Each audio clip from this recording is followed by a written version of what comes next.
জাতীয় নির্বাচনের আগে গণভোট চায়, কিন্তু আমরা লক্ষ্য করেছি একটি দল বারবার আমাদের সংস্কার কার্যক্রমে বাধাগ্রস্ত করতেছে।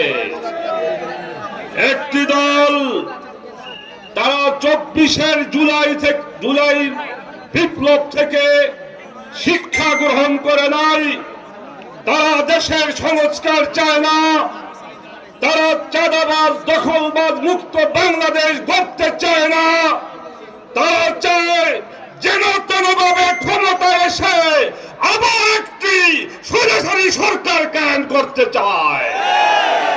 পরিষ্কার কথা বলি, আজকে সারা বাংলাদেশের মানুষ ঐক্যবদ্ধ হয়েছে আমাদের সাথে, আমাদের ইসলামী আন্দোলনের সাথে।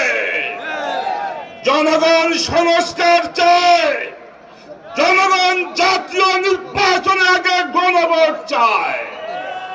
আজকে গণভোট হলে আমরা জনগণ আমরা হা ভোটে সিল মারব।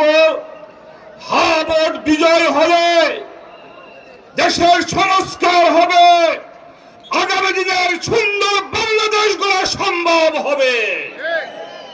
আল্লাহ না করুক